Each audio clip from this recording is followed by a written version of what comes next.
안녕하세요. 타스 건축사무소의 김인환 건축사입니다. 오늘 제가 말씀드릴 주제는 건축주, 설계자, 시공자 중 누가 돈을 가장 많이 벌게 될까? 또는 공사비가 올랐어도 건축을 하라 라고 하는 것입니다. 저는 본 채널에서 주로 상가주택, 단독주택 등의 설계와 건축 등에 관한 전문적이고 기술적인 내용과 함께 건축과 관련된 일반적인 이야기, 특히 재테크, 부동산적인 말씀을 드리고 있습니다. 이 두 주제가 상가주택이나 단독주택 등 건축을 하고자 하시는 분들에게 참고가 될 내용이고, 앞으로도 설계와 공사에 관련된 내용도 계속 보완해 나가겠으며, 이러한 내용을 알고 싶은 분들은 본 채널의 초기에 제작된 이러한 영상들이 많으니 참고하시기 바랍니다.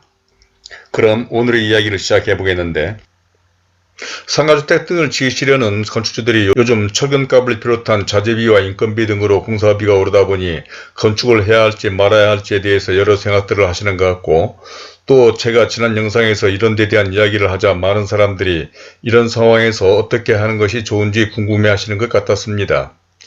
그래서 오늘은 이런 상황에서 과연 어떻게 판단하는 것이 좋을까에 대해서 다음과 같은 내용으로 설명을 드리고자 합니다. 아무쪼록 오늘의 이 영상을 끝까지 보신다면 이런 문제에 대하여 관심이 있으신 분이나 특히 상가주택, 일반 건물 등을 지으시려거나 투자하시려는 분, 또 재테크와 부동산에 관심을 가신 분 등에게 많은 참고가 되리라 생각합니다.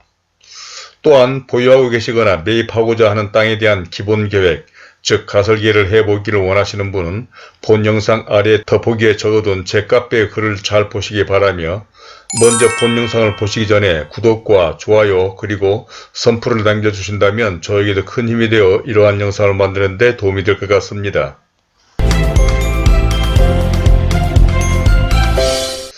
그러면 순서에 따라서 첫 번째로 상가주택 등의 건축과 건축주들의 고뇌에 관한 것인데, 상가주택 등 건축을 하는 데는 많은 고뇌와 어려움이 뒤따릅니다. 이런 것은 제가 평생 설계와 건축을 하면서 여러 건축주들과 같이 일하면서 실제로 이들을 지켜보면서 느끼고 있고, 또 제가 직접 제 집과 상가주택 등을 설계하고 건축하면서, 그러니까 제가 단순히 남의 건물을 설계와 건축을 해준 것이 아니라 제가 직접 건축주가 되면서 피부로 실감한 것인데, 건축을 한다는 것은 정말 간단한 일이 결코 아니지요. 우선 이러한 거창한 사업을 구상할 때부터 해야 할지 말아야 할지 자신과 싸워가며 결단을 해야 하고, 가족은 물론 주위로부터의 온갖 걱정과 염려를 이겨내고 설득을 해야 하기 때문입니다. 그러니까 요즘 많은 사람들이 아파트 등 남이 지어놓은 건물에 살다 보니 사람들에게는 건물을 짓는 것이 일상적이지도 않고, 특히 오랜 동안 건축에 대한 부정적인 인식이 많아 아마도 찬성하는 사람보다는 잘못되면 어떻게 하려고 그러느냐느니 그냥 아파트에 편히 사는 게 낫겠다는 등 말리는 사람들이 대부분일 것입니다. 그러나 사실 이런 거야 몰라서 하는 이야기로 치부 한다 하더라도 어떻게 이런 건축에 소요되는 엄청난 자금을 조달하고 마련하느냐가 가장 어려운 일이 아닐까 합니다. 이러한 자금 계획은 사람들에 따라 다르지만 대체로는 자신의 전 재산을 몽땅 털어 시도해보는 그야말로 모험인데, 이러한 자금 계획과 함께 과연 이렇게 많은 자금을 쏟아붓는 사업이 생각과 같이 성공할 것이냐라는 것이 그 무엇보다 힘든 일이 아닐 수 없을 것입니다. 더구나 이러한 건축은 설계에서부터 허가, 그리고 지난한 공사 과정 등으로 거의 1년 정도 후에나 결과를 알 수가 있으니 이로 말미암아 때로는 잠 못 이룬 날도 많을 것 아니겠습니까? 다음은 두 번째로 복잡한 건축과 건축주의 어려움에 관한 것으로, 세상의 모든 일도 만만치 않지만 건축은 사실 절차도 많고 복잡합니다. 물론 이런 모든 과정들을 건축사나 시공사에서 대행해 주기는 하지만 그래도 주체는 건축주이고, 특히 여기에 소요되는 비용은 고스란히 건축주가 해결해야만 하는데, 또 요즘과 같이 공사비까지 오른다 하니 한정된 예산으로 정말 고심이 크지 않을 수가 없을 것입니다. 물론 이렇게 오른 비용이 전체 공사비에서 차지하는 비중은 부분적이긴 하지만 그래도 수천에서 경우에 따라서는 억 단위까지 오른다면 꽉 짜여진 자금 사정에서는 차질을 빚을 수밖에 없을 것이기 때문이죠. 게다가 건축을 하다 보면 변수도 많이 발생할 수가 있는데, 요즘은 허가나 심의 과정에서 공사 안전과 관련하여 예전과는 비할 수 없는 절차도 새로 생기고, 또 주위로부터 각종 민원도 발생할 수도 있는데, 이 모든 것들은 건물을 짓는 건축주의 비용으로 돌아오는데 사실 이런 모든 것은 그 누구도 예상할 수 없는 일인 것입니다. 뿐만 아니라 요즘은 레미콘이나 골조업체 등의 파업으로 레미콘 공급에 차질을 빚고 공사가 중단되기도 하는 사례도 발생하니 건축하는 내내 힘든 일이 한두 가지가 아니고 건축이 끝날 때까지 조바심의 연속이기 때문입니다. 다음은 세 번째로 하이 리스크 하이 리턴에 관한 것으로, 그런데도 왜 많은 사람들은 상가주택 등을 직접 건축하려고 하는 것일까요?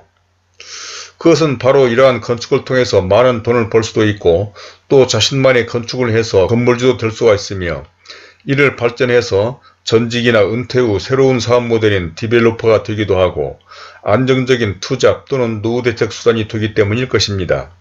그러니까 복잡한 절차나 어려움 없이 그냥 아파트에 살거나 다 지어놓은 상가 건물 등을 매입하는 것에 비하면 많은 수익을 창출할 수도 있고, 또 땅값과 공사비 등 순수한 원가로 다른 건물을 매입할 때 드는 웃돈 없이 건물주가 될 수도 있기 때문인 것입니다.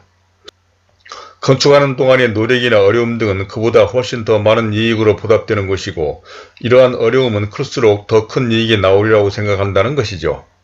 이는 하이리스크 하이리턴이라는 그야말로 위험부담이 많은 일은 그만큼의 많은 이익을 기대할 수 있다는 논리인 것으로, 이는 사업의 종류나 규모, 형식에 따라 다르겠지만 그래도 상가주택과 같은 건축은 주식이나 경매 등 다른 재테크 수단에 비해서 훨씬 안정적이고 많은 수익을 창출할 수 있다는 점에서도 그렇습니다.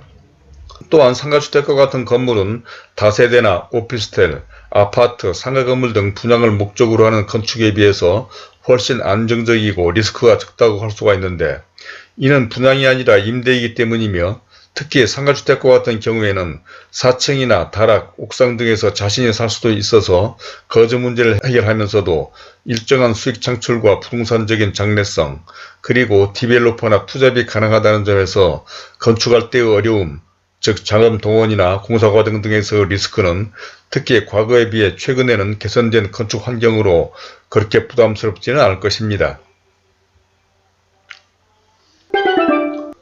다음은 네 번째로 누가 가장 돈 많이 벌게 될까라고 하는 것으로, 요즘 공사비가 올랐다고 하니 일부 건축주들이 계획하던 상가주택 등의 건축을 보류하겠다거나 또 가지고 있는 땅을 파는 것이 낫겠다는 생각도 하는 것 같은데, 이는 그렇게 현명한 판단은 아니라고 생각됩니다. 왜냐하면 그것은 제가 평생 설계와 건축을 해오면서 터득한 것인데, 아무리 힘들고 어려워도 건물이 완성만 되면 결국 그 건물을 보유한 사람이 많은 돈을 벌거나 자산가가 되었던 것을 보아왔기 때문인 것이죠. 그러니까 비교하기는 그렇기는 하지만 건축주, 설계자, 시공회사 등 건축 관련한 사람들로만 비교를 해봐도 건물을 짓기만 하면 그래도 건축주가 가장 돈을 많이 번다는 것으로, 이는 시간이 갈수록 더욱더 그렇습니다. 특히 건물을 짓자마자 파는 건축주보다는 그 건물을 오랜 기간 보유한 건축주, 즉 건물주에게 돌아오는 이익이 큽니다. 그러니까 건물을 짓자마자 통매 등으로 파는 소위 집장사들의 경우에도 물론 많은 이익을 보기는 하겠지만, 그래도 그런 사람들보다는 오랫동안 그 건물을 보유한 사람이나 또 그러한 건물을 매입한 사람들이 가장 많은 돈을 번다고 생각된다는 것이죠. 그것은 특별한 경우가 아니라면 땅값, 건물값 등 부동산 값은 오르기 마련이고, 그 오르는 정도도 때로는 일반 물가보다 훨씬 더 큰 폭으로 올라 바로 이런 사람들이 결국은 자산가가 되는 것을 볼 수 있었기 때문입니다. 이제 마지막 다섯 번째로 공사비가 올라도 건축하는 게 낫다라고 하는 것인데, 그렇다면 바로 이런 때 현명한 판단을 해야 하는데, 물론 우선 당장은 공사비가 올라 계획에 차질이 올 수도 있고 다소 힘들 수도 있기는 하겠지만, 그래도 공사비가 올랐다고는 하지만 계획했던 건축을 보류하거나 혹시 공사비가 내릴지도 모르니까 그때까지 기다려보겠다는 것은 현실적이지도 못하고 결코 현명하지도 않다고 생각됩니다. 그것은 계속 말씀드리지만 한 번 오른 물가가 내리는 것은 쉽지도 않고, 또 내린다고 하더라도 그렇게 내린 공사비가 대출 이자를 생각하거나 대주를 활용해서 건물을 지어서 생기는 수익에 미치지 못할 것은 당연한 일 아니겠습니까? 또 어떤 사람들의 경우에는 공사비가 올라 건축하는 것보다는 차라리 가진 땅을 파는 것이 낫겠다고 건축을 포기하려는 사람들도 봤는데, 사실 오른 공사비가 내가 가진 땅을 남에게 고스란히 넘겨야 할 정도인지는 잘 생각해 봐야 할 것입니다. 그러니까 그런 땅을 사려는 사람들은 공사비가 올랐다는 지금도 그러한 땅을 사서 사업을 하는 경우에도 많은 이익을 낼 수가 있다고 판단하기 때문에 그런 땅을 사려고 하는 것 아니겠습니까? 이러한 것은 지난 영상에서도 설명한 바와 같이 공사비나 공사비를 위해 사용하는 대출에 대한 이자가 오르면 당연히 그런 비용만큼, 아니 그보다 훨씬 더 임대료도 오르고 건물값도 상승할 것이기 때문이죠. 그러므로 공사비가 오른다는 것은 건축을 앞둔 사람들에게는 당연히 반갑지 않은 소식이기는 하겠지만, 그래도 결국은 공사비가 올라도 계획했던 건축을 하는 것이 현명한 판단이 아닐까 생각하는 것입니다.